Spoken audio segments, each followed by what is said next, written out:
So, friends, those who are live with us and those who are going to listen to us, Dr. Shachindra and Bhawisha Joshis, they don't need any introduction from me. Yet, let me introduce them. They are the pioneers, one of the pioneers in homeopathy today. Their contribution to homeopathy and homeopathic literature needs no introduction, but they have written numerous books on mammals, on birds, on periodic table, on plants, and they are well known for the maps that they have created. Joshi's maps, the famous Joshi's maps. So before we begin, uh, let me ask you from this particular question. You have had the opportunity to learn from some of the best names in home, and you have yourself done a lot of original work also. In this process, what has been your journey of learning the remedies? Because you have been writing books on remedies. How do you learn remedies? How do you learn material? Yeah. I think learning began right when in college. And after we graduated and started practicing, it was peculiar to see that there are so many remedies that come very close to each other. I always remember early on a case that I had, very specific case of a young hysterical girl with panic attacks and lot of stress. And I took all the symptoms and I repertorized the case.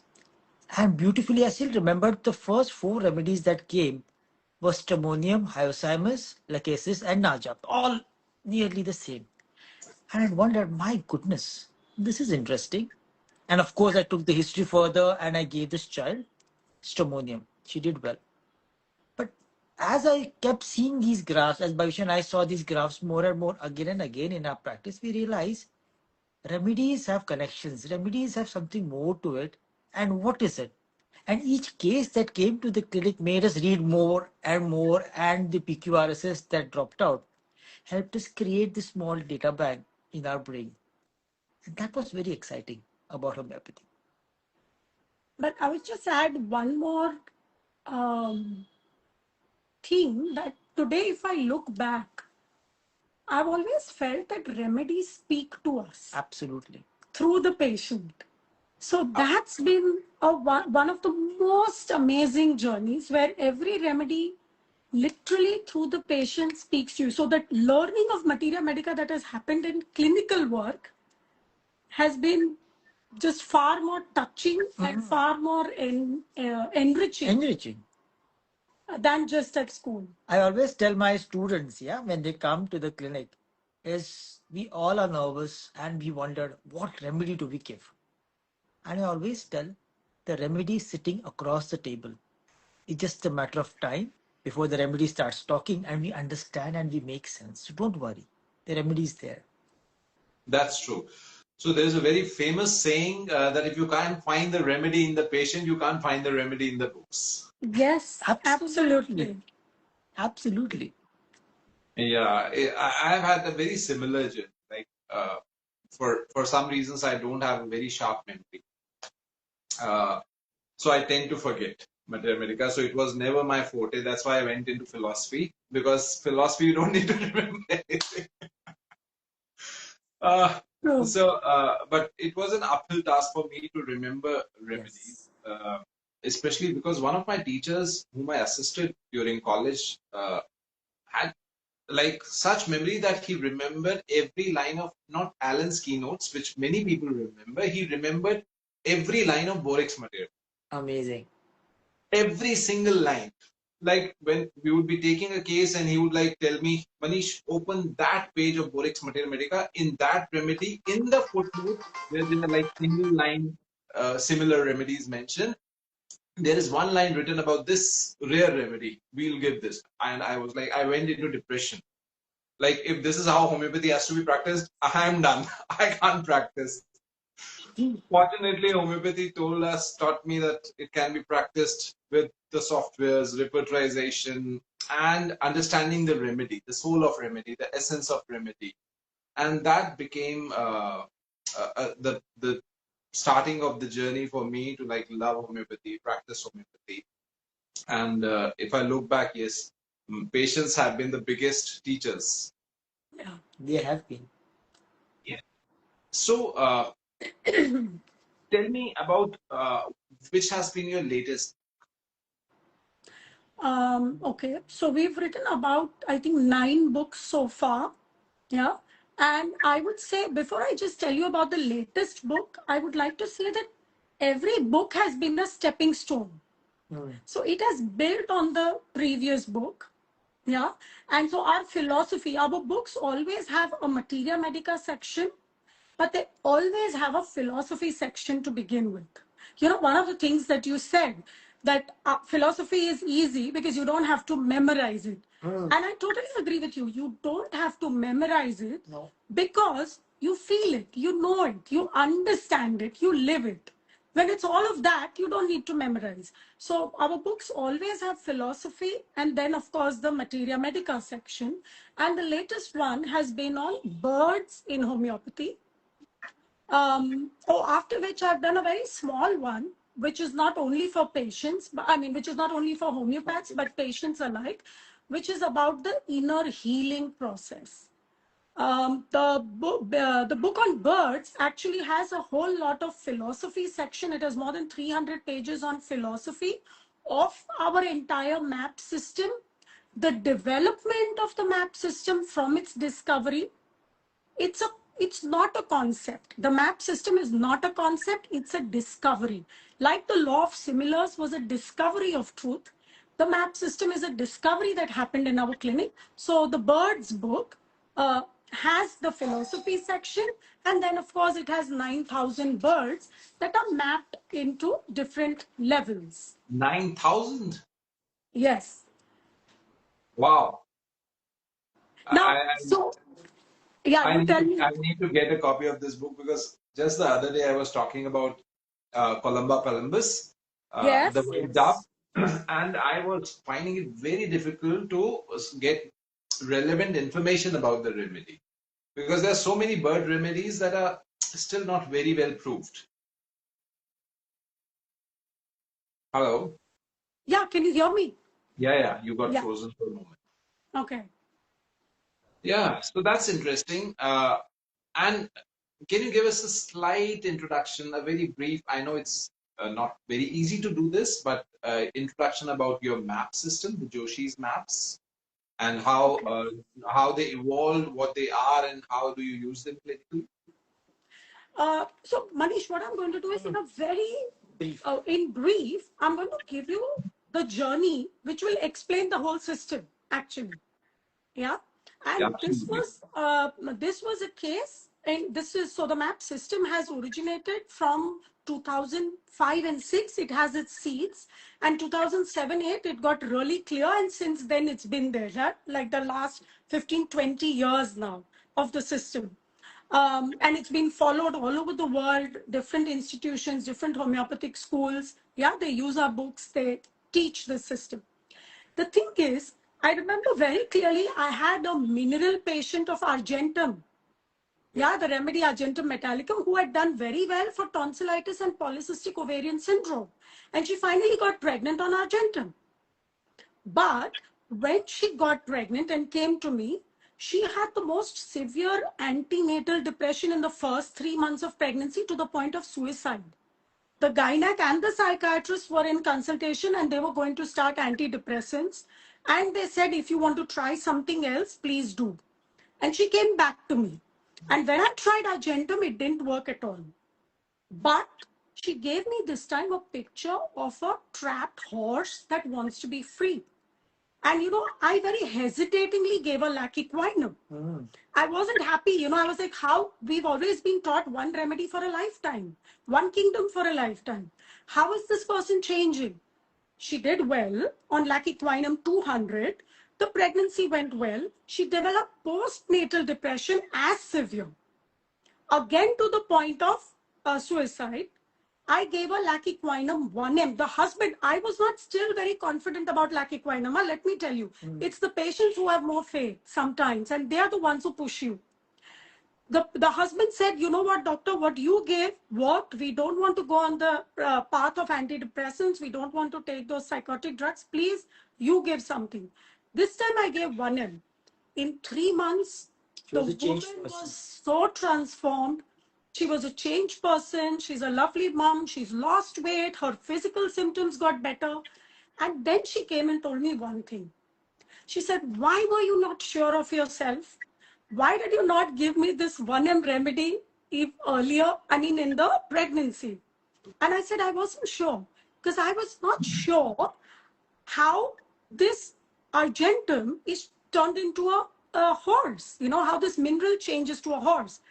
Now, this was exactly the time. So when I have these kind of what do you say, incidences and revelations in the clinic, I am courageous, I would say, and I don't get scared. I want to explore it. It was a difficult moment, but I wanted to explore it. The same moment, the same time, we had 2 other cases. There was an Aurum case. I was about to give the remedy Aurum. The staff was dispensing it, and in that moment, he banged his head on my clinic table. I thought it's going to break into 2. I said, what is this you're doing? And he said, no one dare come into my territory. And the whole case unfolded in the last 5 minutes. So from a very typical picture, I'm not going to explain Aurum. Everybody knows Aurum from the periodic table, 6th row. And from this king of minerals, he turned to be a tiger case, the king of the jungle. So that was my Panthera tigris case. And around the same time, I had a Mentha piperita, the plant remedy case. The guy matched all the rubrics and everything, who had done well on Mentha earlier, and this time did well on the eagle remedy, the raptor. Now, when these 3 cases, I looked at it and then I started seeing what is similar between the newly prescribed animal and the earlier mineral. What is different? Of course, the kingdoms are different. But what is similar is the fact that the argentum or the shining silver is the performer in the mineral. The horse is the performer in the animal kingdom. The king of the jungle and the king of the periodic table. So that's when I realized that that was the discovery of the map system in the clinic. It's a very simple clinical discovery and not a concept. Of course, in the beginning, in 2007 and 8, when we produced it, when we spoke about it in the world, everybody was like, no, this is not happening. Today, it's a different thing that everybody says the same thing. So I'm very happy that finally, after 15, 20 years, everybody is singing this song. But at that time, it was very new. 3 things that I understood as a truth then. 1, and they are the basis of the map system. The periodic table is a universal grid. It does not just belong to the minerals. The second thing is minerals, animals, plants. So I must tell you a small thing. My father, who's a scientist and an engineer and a businessman, turned completely spiritual because that was the time he was retiring. And he went into writing yoga books and, chakras and all of that. That's when he asked my help for the chakras and the endocrine glands. And I realized that the 7 chakras fit very well into the periodic table. So that was in 2007 and 8 when we said that everything is interlinked. And we said because it was discovered. So the first important thing is that the periodic table of the 7 rows and 18 columns, I now call them as 7 levels of development. This is a universal grid. Plants, minerals, animals, imponderables. We're also doing a lot of work on imponderables on the periodic table. Gems, everything can be put on this grid of 7 levels. And because each kingdom can be represented on this grid, each kingdom is a counterpart to the other. Yeah. And that's where came the map, the mineral, the animal, and the plant together on the grid of the periodic table. Excellent. Listening to you, it just occurs to me we are just going to hear your one lecture in this remedy roundtable, but this concept is so exciting that I feel like I should invite you for a full course just on this method. Why not? There are courses that are running like this, but we can do that. Something like this, definitely. Do something for our Indian people. And the way you spoke about the lac equinum case, it just struck me about what you said earlier, that remedies speak to you through the patients. Just last week, I was taking case of a man, and all the symptoms just tallied with lac equinum. It was respiratory neutrality, the first remedy that was coming up. And I just asked the wife to describe the husband. And she says, this man works like a horse. And I said, who says this? People say he works like a donkey. He works like an ass. Who says he works like a horse? And then I looked carefully to the man, and he was wearing a t-shirt with a large horse. Amazing. Amazing synchronicity, whatever you say. But this is how remedies speak to you sometimes. They are just shouting to be heard. Yeah, so that is what Freud said and Jung said as well, that if we lower our gradient, the universe is always giving us signs and signals. And it's a good thing that after the case, we find these things out, like the t-shirt or what the wife said or the name or the surname of a person. It's a good thing. But there are clues that the universe is always giving us. Absolutely, absolutely. Yeah. So what is it that you are going to teach us in the Remedy Roundtable this year? We have picked up an interesting remedy, the lac lupinum. We have picked up the mammals, and we picked up the interesting remedy, lac lupinum, wolf's milk. And we see that a remedy like lac caninum and lac lupinum have a tremendous implication in our Indian setup.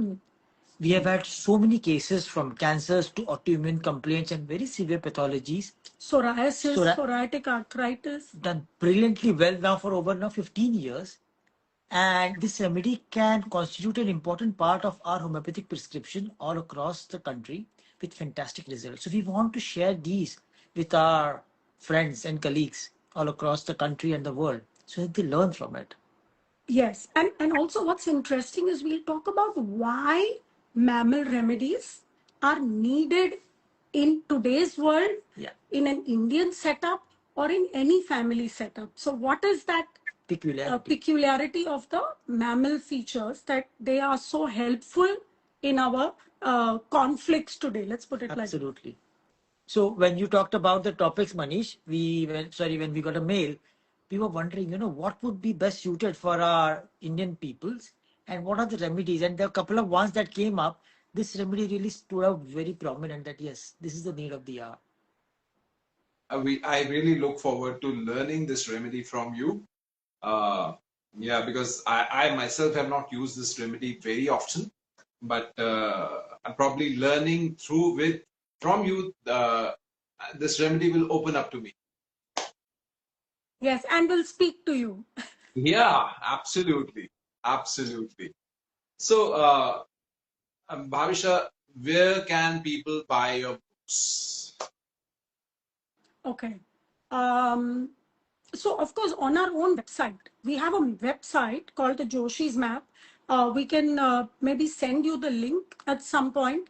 And Shachindra, I think, is a better person with all these logistics. So our website, joshismap.com, has our books, has our online access software where people can type in what they want and they might get a remedy suggestion if they use the map system. And from there, they can write to us and buy any of our books, and our books are shipped across the world. So great.